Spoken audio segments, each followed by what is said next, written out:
Hey, how's it going? Today I'm going to do something a little different that I haven't done in a while. And I'm not going to spend a whole lot of time on it because I do want to do what I normally do. But today I'm going to go back to doing a Spirit TV Critic episode because I saw an episode today of a show. Well, this episode was from 1959, and the show was called One Step Beyond, and it seems to be an American analog show, like Twilight Zone or Black Mirror or Outer Limits.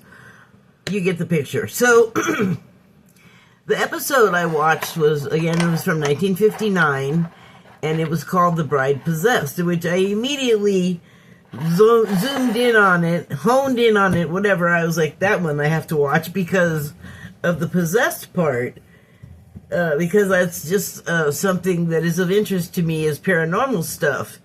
And that, like I said, that pinged when I saw it. So it's in black and white, which I respect. I like it. But the reason I'm talking about it is because this show, anthology, not analog. I knew there was something wrong with that. As far as the other similar series. Anyway, at the end of the episode, which is about newlyweds, and then the title pretty much explains what happens in the episode. And I'll just spoil this episode from a show that's not really anywhere. I don't know where it is. It's it would be in syndication, but for some reason, in Hollywood, California, there was a lot of syndicated TV when I was a kid, before there was cable and streaming and internet and all of that stuff. So, for a long time, almost everything was, oh gosh, it could have been 40, 50 years older than the current day, And then there'd be a little bit of new stuff, but the viewing selection is far superior these days, I can tell you that. But anyway, for some reason, that show was not in syndication in my area, and I think I only knew about it because of, hanging out in comic book shops, and then there'd be these sort of regular magazine type situations, and then they were entertainment press. So there were definitely magazines that talked about the Outer Limits and the Twilight Zone, and there are other shows that are just not coming to mind. There were some, it seems like from Great Britain or England that I used to see. Definitely Doctor Who, but it just seems weird, in retrospect, why that show was not playing. Maybe that's something to investigate. But anyway, the story starts out, they're newlyweds, they're all happy, and then for reasons I guess I'll just hold back, so there's something to discover if you decide to watch the episode that I plan to link here. And then happy, then they arrive on their way somewhere, and possession happens, and then they have the rest of the episode is getting her unpossessed, basically, which no one actually had a hand in it, because everyone was like, wait, is this what I think it is? I don't want to say. It's kind of wild. It's kind of crazy. I'm not sure exactly what that was meant to convey, except it was probably realistic. Should such a situation arise, that kind of reaction to the phenomena would have been mystified at the very least. I think as far as being afraid, that goes deeper, because what there was to fear about it is tangentially connected to other things that are like cultural or upbringing related, but all of it like sort of intimately personal as far as shaping our view through our prisms or filters or whatever. I mean, just talking about it openly, in certain circles, I guess it would have been done, but in small circles, I think, like then as now, paranormal phenomena, until people experience it or just happen to be open to stuff that's unusual and not easily explained, then it's denied, laughed at, it's mocked and ridiculed, and so if you're talking about it, you're going to be on either the person getting mocked and ridiculed side, which is probably going to be lonely, and then the side of everybody else doing the other stuff. So I just felt like, it was only a half-hour show, so give it a break. But I just wanted to give some context, because I wasn't around until 63. 59 is like old to me now. It was old then. Had I seen it, it would have been right up there with all that other black and white syndicated series that were playing. So the story construction was really good. The acting was pretty good. Like actually, the possession part, I can't say that I would know how to portray it either, but the thing about it is, possession doesn't necessarily mean like it's going to be demonic. Like if you've ever watched the Dead Files, the one of the hosts is this woman named Amy Allen, and she's a psychic medium, and because she has those abilities or physical capabilities, she's like both more open and then able to kind of deflect or at least see what's happening as far as, undead people, energies that are wanting to apparently jump inside of people to experience life again, or momentarily possess them, or influence them, affect their behavior, and vicariously relive through people. And it's definitely, I think, a form of possession, but I think we're all collectively like, possession means devil and demon. Not necessarily. And, I don't think when you're like having a conversation with someone and they acted strangely and you say, what possessed you to do that? I don't think they're talking about Beelzebub jumping you and, making you all evil devil person. And, okay, so, at least two kinds of possession, I would say, are viable as far as there's enough consensus that the phenomena exists, right? Okay, so the other thing was what I have learned from living in a place that was, a lot of stuff there happened that people that lived in haunted houses talk about, but then some other stuff that actually, now that I think of it, was kind of momentarily possession related. So this place that I lived at where there was phenomena, like definitely the night of the day before I left, the morning that I left, I had literal sounds of, like, for instance, the front door. Like, I was there alone with the dog, and I knew that my roommates were not going to be back until early in the morning, and so I had the door locked, and then there was one of those silly little chains that, I think if you kick the door open, that chain's not going to hold on. I think it's just going to pop off. So, and then I knew that I had to have it off of there when my roommates came back. So, but I was expecting them back like in the wee hours of that night. I didn't know that they were going to end up. I don't even know when they came back, because when the sun was up and like it was safe kind of to leave and leave the dog alone, relatively. There was much less activity during the day.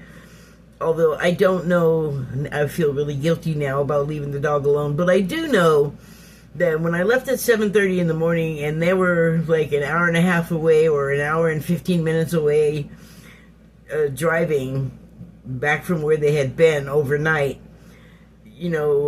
at least 3 people that went on that trip had to be at work, at like 8 o'clock in the morning. So when I left at 7:30, I didn't feel too bad about leaving the dog alone, but I had to GTFO because I just had like a directly personal scary experience, although I was jousting with that thing like the whole time I was there. Like I knew there were a few occasions when I knew it was immediately clear that it was trying to make me do something, and I was like, I ain't doing that. That would have gotten me kicked out of my lodging. So I was like, fuck off. So there was like a level of communication with it, but I wasn't trying to do that, It was only if it was sort of provoking me to have to say stop, like leave me alone. So, but that night, that last night, here's what happened.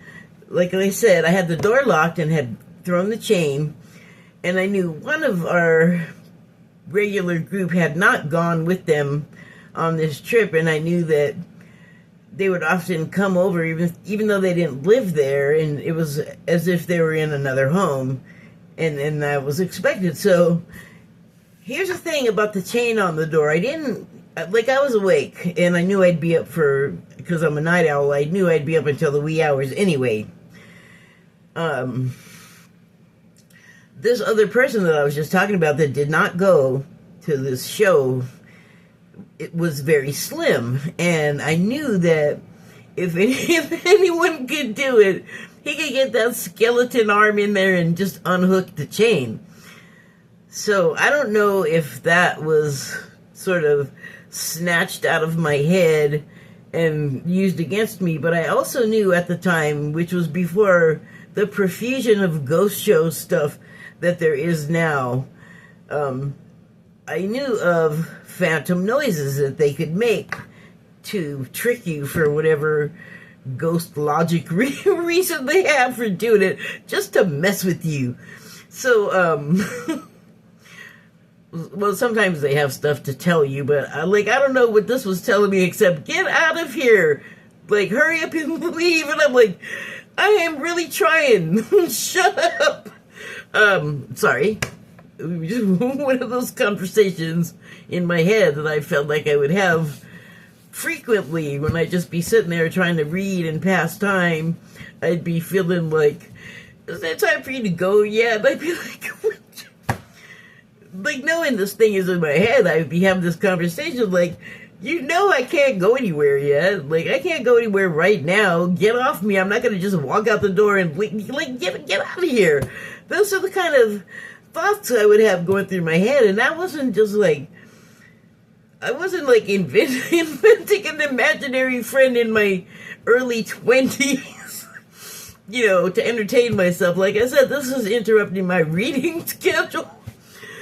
So, like, those are ways that I experienced it, but way more unpleasant ways was when I was asleep. Then it was really, like, not cool at all. Like, I don't have nightmares very often, and except for that place, I never had the same nightmare as the other 5 people in the house, where we all got up at the same time and came out and said, were we, and we were all, yeah. It's like, holy, how can you sleep with that kind of crap going on?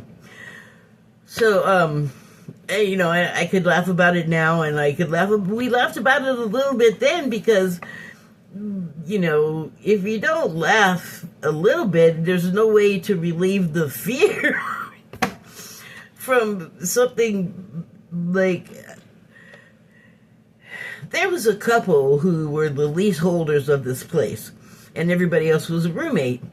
And so everyone else could, leave because of this thing happening and happening to us. Everybody but the leaseholders could easily just split, right?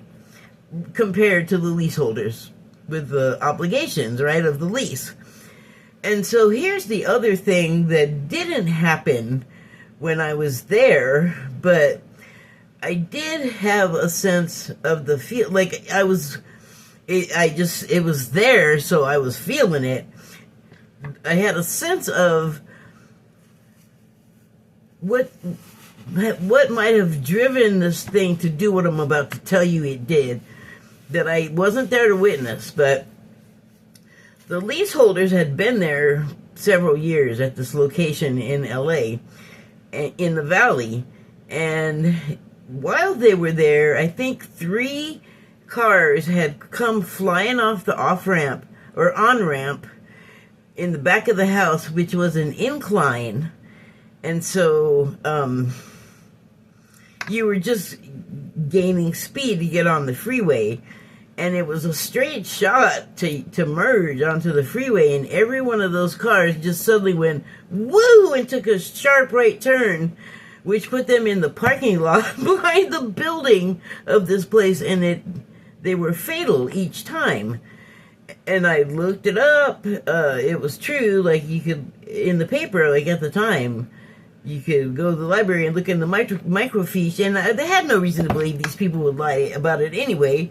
They were kind of religious, sort of service-attending people. They did a non-denominational thing, but they did it every week, and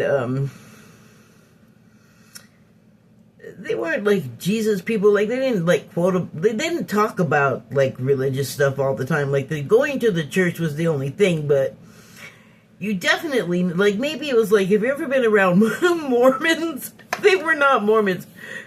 They don't really share much of what they do as Mormons, worship-wise. You would be invited, but then you would be expected to join. And so I have never, accepted their invitations, but there's just a certain vibe about them. They're talking to you and they're pretty normal, but they're also there to door-to-door sell Mormonhood to you. And I used to turn them away for years, and then probably about 10 years ago I started letting them in and talking to them, because they're just young people doing this mission thing. And then I also, started happening here in this place where I live now, and then also here in the state where I'm living now, up north from here. I used to live in a place, I don't want to mention the city, but it's up north from here, and one of my good friends of a group was a Mormon, but I didn't know it until he one day was saying that he was going to leave because he had to go on his mission, and I was like, mission? Military? And he's like, no, Mormon. And I was like, you're a Mormon? Turns out I knew lots of Mormons and didn't know it. But that's what I'm getting at. Before, I guess, they do their Mormon thing, and even after,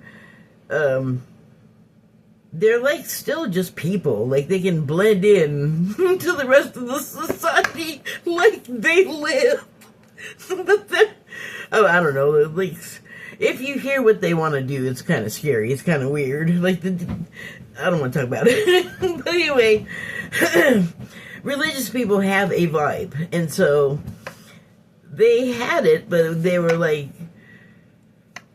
they knew all of the boarders in their house, all of the roommates from the punk rock scene in Hollywood, in California, in LA, or just where, like, they were into punk rock. Hey, you meet a lot of different kinds of people in Los Angeles.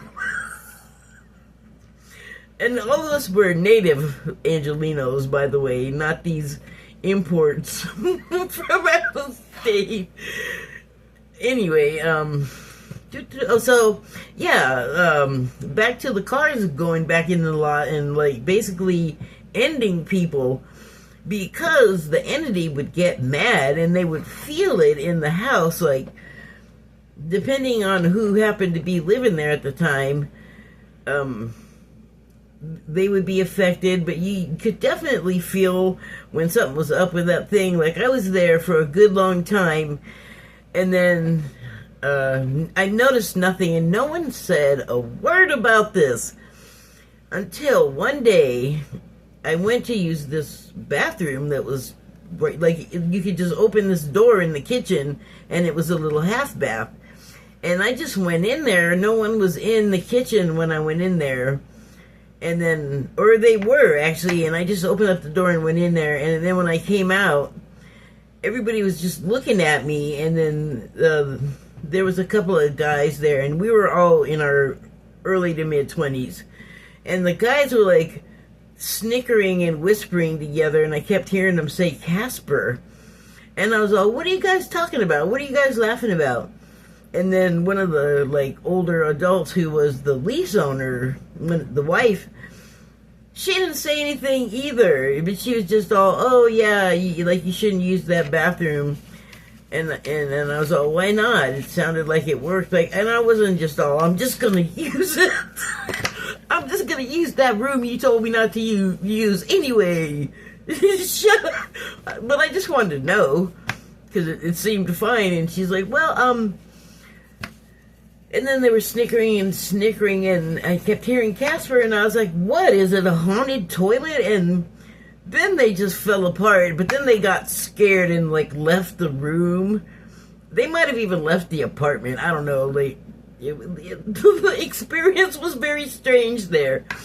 Especially when no one had mentioned anything up to that point, and then all of a sudden, well, nothing had happened yet. Like, all that other stuff I mentioned, that hadn't happened yet.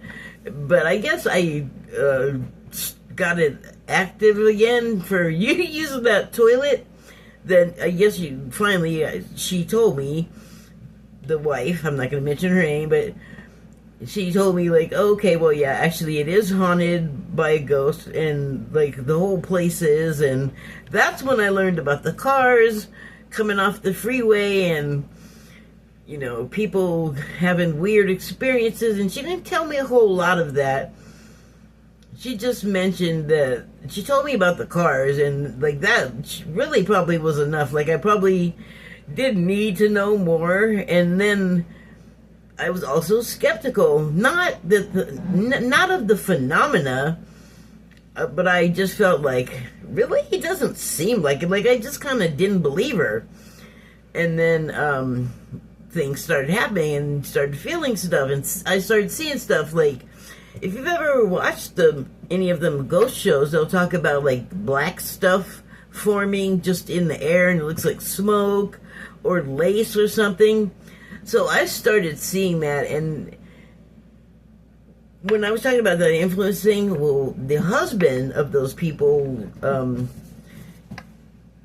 I would have liked him just fine, but there was some unspoken underlying issue he had with me. Like, he was always waiting, or I don't know if he was waiting to, but it just seemed like a lot of times I'd say something and he'd just jump on it immediately, and it was just like, Jesus, like walking on eggshells with this guy. But I didn't want to say anything because it was like his house, and I was happy to have a place to stay because, as I mentioned, I didn't really have anywhere immediately to go to otherwise. And so we were all generally in the living room of this place because there wasn't like a television there. And so, I mean, there was, but it was like in the room that I slept in that was my bandmate, oh, never mind. I shared the room with someone. And so we generally be gathered in that front area of this sort of loft apartment doing our individual little creative projects, but the man of the house definitely had to assert his authority in certain obnoxious ways, which was kind of what an issue I had with him. Like, okay, I get it, you're the man, like, you're in charge, what you say goes, the buck, like, I get it. So that was like the sort of silent dynamic between us, but and I know he felt it, and like I'm saying, I definitely felt it. I imagine if anybody else was at all sensitive, not even like psychic sensitive, just like snark and sarcasm in people's voices, people pick up on those things. And so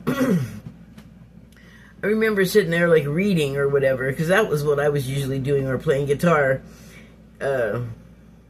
And that's when I would know that that thing would be trying to get me to like start a fight with this other person. And it occurs to me right now that it was probably affecting him in the same way, like to make him behave. Like he knew he could rub us together to irritate each other. I don't know why spirits get a kick out of that, but so I told you all of that. You didn't need to know that much background, but now you know about that situation, because well,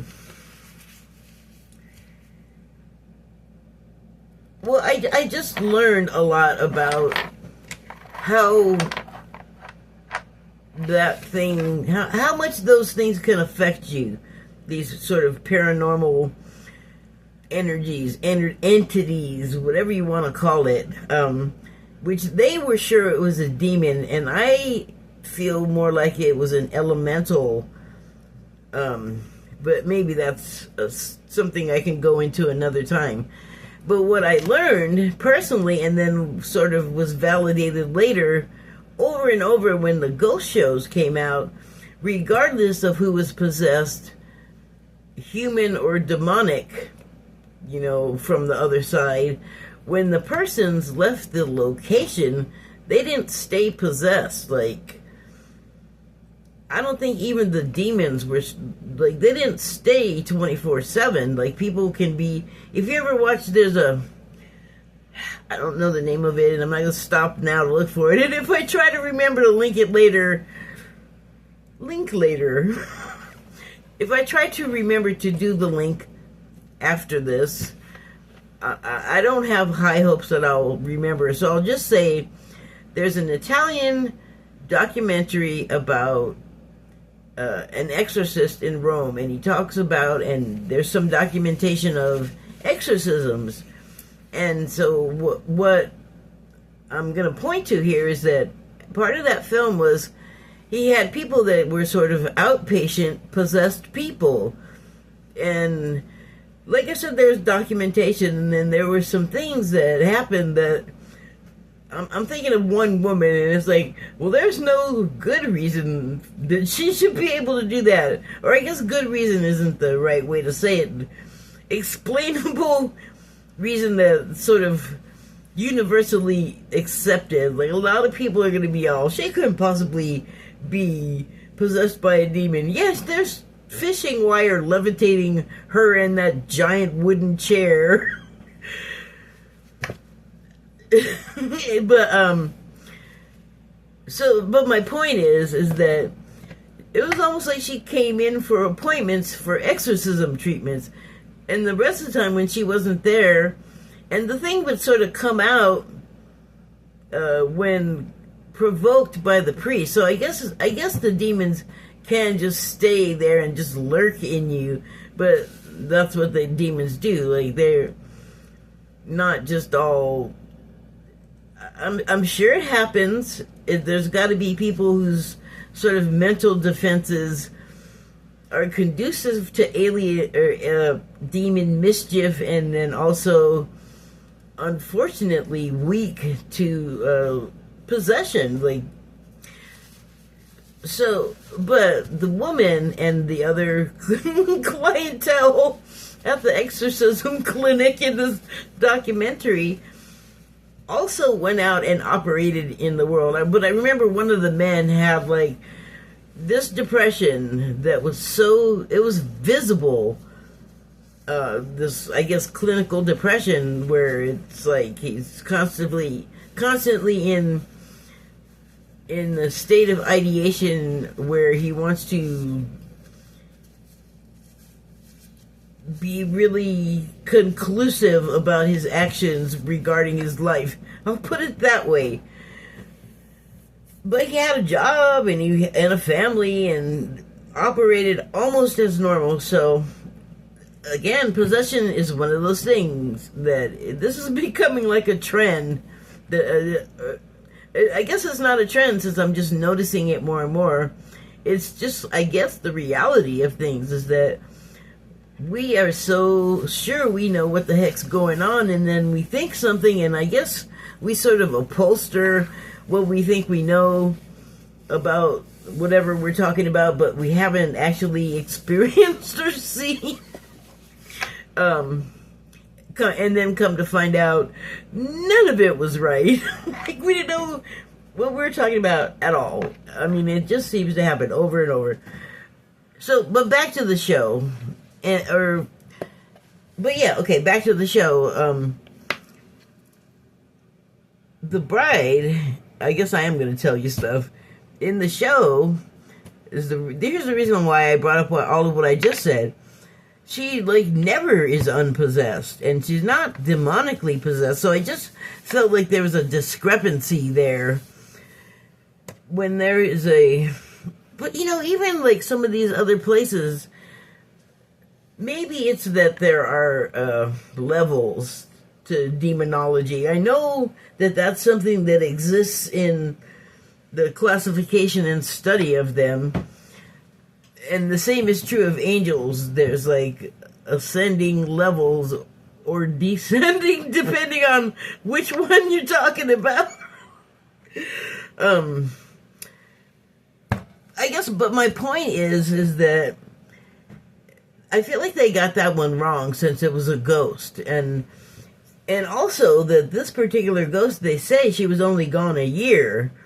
And usually you're not that strong as this being seemed to be. They're like, I really want to, tell you what happened to me in life so that you can, get justice. And that is not, I have seen so many psychic investigator shows where they assist law enforcement, and they do not get like a complete whole story, no matter how good they are at being a psychic. Some information, like, I don't think for anyone really it's just all playing out in your mind like a documentary TV show or a short video. Everyone says they get flashes and visions, and I don't know, maybe some people get like a continuous stream of information that way, but I've yet to hear about it, except when they're dreaming, which is, psychic dreaming is extra plus dreaming, I guess, compared to someone that doesn't have that sort of facility turned on. But other than that, those were like really the only discrepancies, the only notes I had for the show. And it is nice to talk about a show, and not all of the other stuff that's going on in the world. I haven't done it for a while, but I'll tell you, I've had a number of channels on YouTube, and I've lost a few. And one of the ones that I lost, and because of my phone, and if I knew what I was doing better, I could have like transferred to the next phone, but I'm a dingbat, so... Oh, actually, I did try to transfer one channel over, and then I recently went looking for one of the videos from this channel, and they only have 15 out of like over 300 on there, and I was like, what? A lot of the stuff that I put on my channel has just been removed, and I just am discovering it at random times. I didn't get any warning or notice that, or like what was wrong with the stuff that's gone. It's a mystery. Or maybe it's not, because I, get a headache reading all that contractual fine print. It may or may not be in there. That doesn't, I don't know, that fine print thing, I think they know people are just not going to try too hard to read it. Because even if you can see it, it's just hard to get through unless, legalese, and I think they take advantage of that, and I don't know if they do tell you, like, we're just going to randomly remove inoffensive stuff that you have up there, because I don't know why, for some reason we decided, and it's like, I would like it to still be there, that's why I posted it. But anyway, you got to be grateful for what you got. I